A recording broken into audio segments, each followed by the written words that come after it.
Hello there, lads and ladies. Welcome back to the final game of this weekend. A little late than I care to imagine. Sorry about that. We were quite late getting into the restaurant and sorting things out because of a half marathon going on here at Brighton at the moment, which is all right. You know, it's nice to build up for charity and all that stuff for people that need it. We weren't too late anyway. It's okay.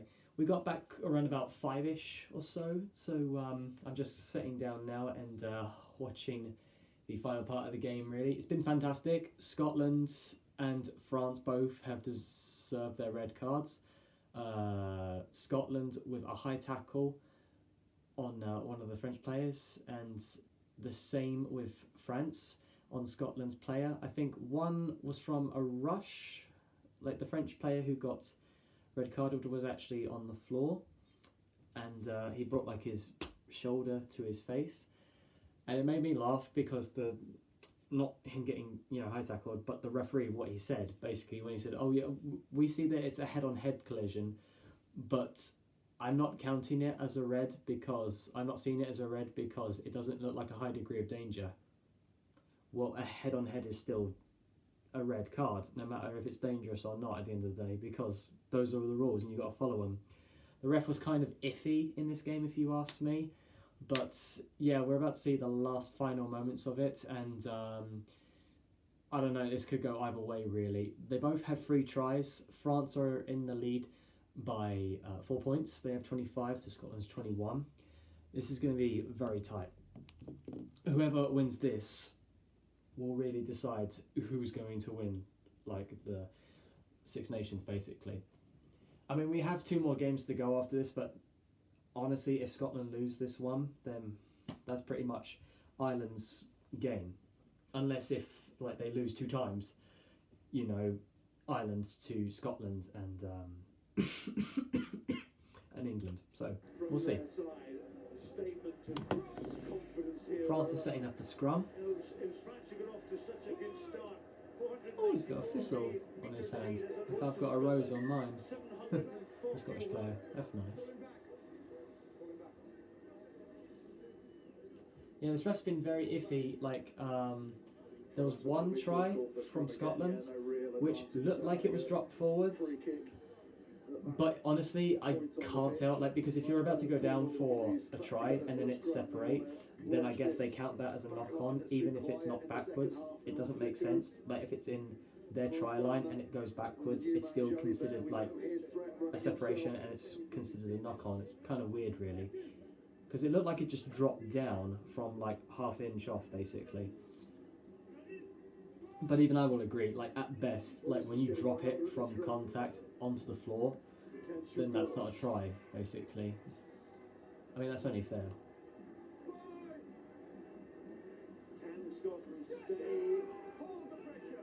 That scrum took a long time to get going. Might just be France trying to waste a little bit of time. France just steamrolling through Scotland here. Finn Russell's been fantastic this tournament. He's been a brilliant fly half for Scotland.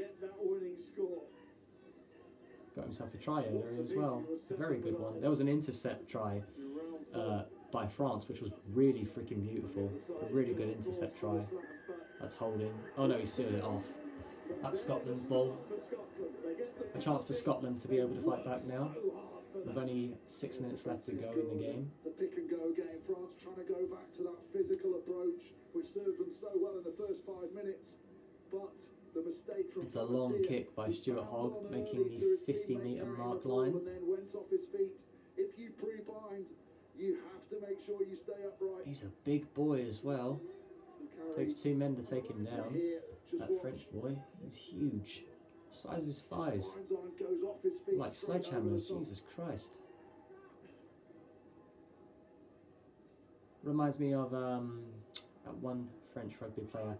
Huge Viking of a bloke. Is that it? Charlemagne or Charlemagne? I can't remember, but he's huge. Like, he was a massive freaking rugby player.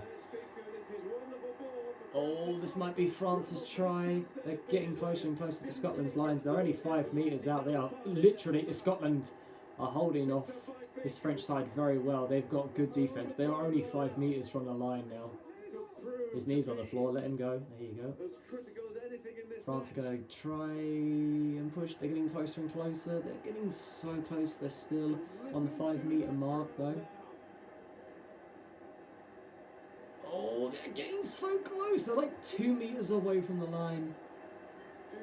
Scotland are doing so well to hold off this French attack. When I say French attack, it's more like a bulldozer. The French forwards are huge, honestly. Dupont making magic, but he dropped it. The guy he passed it to, Ramon, I believe that was. Oh, he should have kicked that. Oh, Chalibert's fallen over. Oh, that's...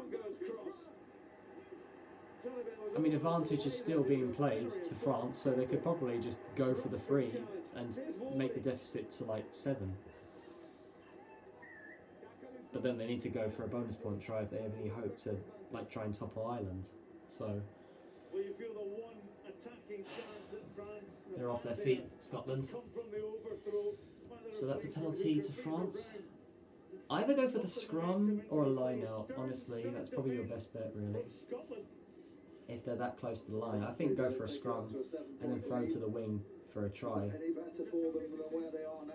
Seems like the only way France can at least try and get past the Scottish defence at the moment. It's 14-0 and 14. 1 back from Scotland went and 1 forward from France went, which surprisingly actually made quite a difference in their game plan, because Scotland were able to catch up quite quickly after the man went off, number 3 I think it was. Can't remember his name though.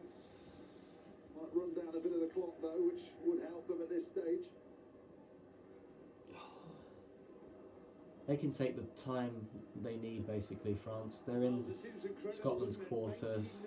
There's like 3 minutes and 30 seconds left on the clock. This is France's to lose, really. Honestly, they're in complete control at this moment. Not saying it's not impossible for Scotland to like run from their end to the other side of the field with a good intercept. Oh, they went a bit early there.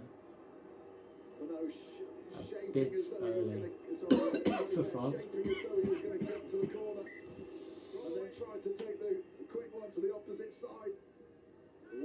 They get to take the line out after that. So they get to waste 10 seconds and then go for a line out. Okay, that's interesting. Interesting. Gerald Fakou got player of the match. That's kind of deserved. He's played very well. Good centre he is. Probably nowhere near as good as Ollie Lawrence. I know I've got a bit of a hard on for the man, but honestly I don't care. The man's fantastic. He reminds me so much of Jason Robinson. You remember him from 2003? He's one of the world's greatest wingers, honestly. I mean, yeah, he's not a winger, but still, he just reminds me of him. He's so quick thinking and when he's off his feet, basically, you know. Scotland have got a penalty. It's held up. It's a turnover. Scotland's chance here to make something, or at least get out of their own half. Only 2 minutes and 30 seconds left. It's really hard to tell who's going to win this. When Scotland have it in hand, they can make some good plays, but again, France have been so dominating in those forward packs, in the scrums, so it's kind of hard to tell, really. It could go either way, but again, it's in Scotland's half, so this is France's to lose. If they can just get their hands on their ball again, then that'll be it. That'll be game over. So Scotland have to make this perfectly work. They're going to go from the scrum, 5 metres out from their line. This is going to be difficult for France's attack to stop Scotland from running on the far side. They've got 2 guys on the right hand side. They're going to try and run from the bottom mark of their try line to the end. Stuart Hogg is going to receive the ball, so it's possible. He's a good duker, so it's possible for Stuart to make it past the defence of France here. Let's see. Well, that's a messy scrum. France are dominant in it. They have to pass off to Stuart quickly. Stuart should have passed. He's gone on the floor.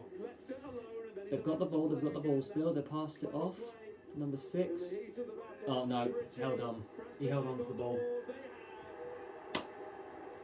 That's France's game. They held on to the ball.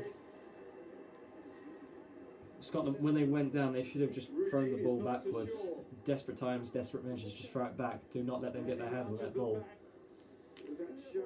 They didn't release. That's France's ball now. With only a minute left to go. They will take their time with this penalty line out. Take their time. Richie accused of holding on to the ball. He's saying, I had no opportunity. The man was straight on to me. I didn't hold on to it. 15 seconds, 16 seconds, 17 seconds. Oh, he quick tapped it. He didn't go for the line out. Took him 20 seconds to make a quick tap and go. Interesting.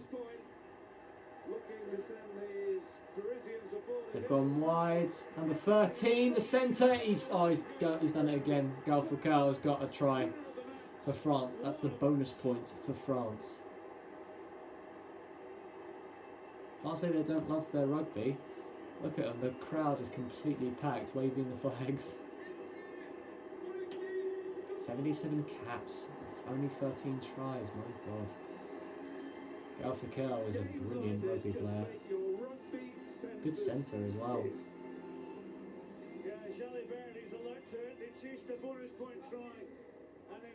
Could have passed it off, but decided to run through 3 guys. Good little line break there. That was very good. Kind of reminiscent of Finn Russell when he broke through the line on the last one. It's in the red. France get the bonus points win, which is pretty good for them. Scotland takes the first bit of defeat this tournament. Shame really, because they really were close to winning that. Very close. Ramos will take the kick. Distance is about 41 metres. I'll be surprised if he can make this. This is a very far kick from the left-hand corner. Poor Scotland, man. Bless them. Yeah, you can't say they haven't had a good year. They've had a very good year. And they've still got 2 more games to go left, so they could definitely end on a high. Hopefully either third or second. You never know. We'll see. We'll see. Setting up for the kick now.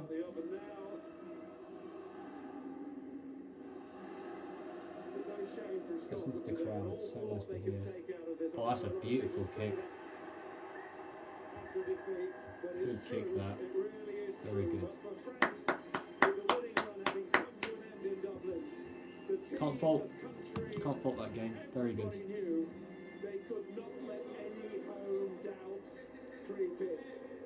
Good stuff. Yeah, good game. Honestly, if I had to choose my favourite game out of this weekend, I'd probably say Italy versus Ireland, because even though they lost by 14 points, Italy kept it close throughout most of the first half, and it made people really believe, oh my God, they could possibly topple Ireland.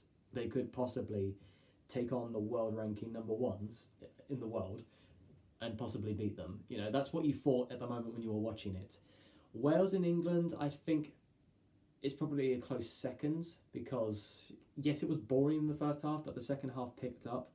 And come on, it's Wales and England. Like, that age-old rivalry will last for the dawn of time, basically. You know, we're friendly when we meet face to face and all that, and we love each other like neighbours, basically. But when we're on the rugby pitch, knives out and stuff. But yeah, this game was also very good. A bit of debauchery with all the red cards being thrown out in France and Scotland's halves. That might affect the next 2 games going into it. You know, they both lost players, so this could be an interesting development in the next 2 games. But a very close game from Scotland and France, very close there at the end, like 21-25, and France just able to pinch it there at the end, showing yet again France's experience really shines through on Scotland's rising talent, basically. So yes, there's that to think about, really, that Scotland are getting better, but they are definitely a long way away from like toppling France day in and day out. It's not like they haven't done it before. They've obviously beaten France before, but like on a constant basis, like a back-to-back victory, that is something that's yet to be seen from them, basically. And I'd like to see that more often, really, from Scotland. And they are getting better. They're getting much better, and it's just nice progress to see. So that has been the Six Nations weekend from me to you guys. I can't remember when the next one will be on. I think it'll either be next week or the week after. I'll have to check, but I would definitely be looking forward to that one because I really want to see where England will come up against France, and I think we'll face Ireland the week after that or something like that on our sixth and final one. Honestly, I will be happy if we can beat France, just to let people know that England is still a dangerous team to go against as long as we've got our pieces, like our jigsaw pieces, like put into the right spots. Basically, Ireland is a bit of a stretch because if France are losing to Ireland, then Ireland is on the up and up, basically. But then again, after that close tie with Italy to then them getting 2 tries worth after the fact, it then makes you think, okay, Ireland know then now how to play around with certain teams, what to impose on them, what to pull back in a certain sense. Andy Farrell's been doing beautifully with Ireland, and honestly, I am really happy to hear that he's actually doing well with Ireland, because Ireland at most World Cups have always had bad luck, basically. They've had so much bad luck, the same with France, basically. So it'd be nice to see them at least make it to a semi-final or even a final, basically. It'd be nice to see. So yeah, with that, lads and ladies, thank you all ever so much for watching. It's been fantastic coming here and watching rugby with you guys. I love Six Nations, I love rugby, and just I love it all. So, yeah, with that, lads and ladies, thank you all ever so much for watching, and I will see you hopefully, if not next week, then the week after for the next Six Nations matches. So, with that, I'll see you then, lads and ladies. Take care, my friends.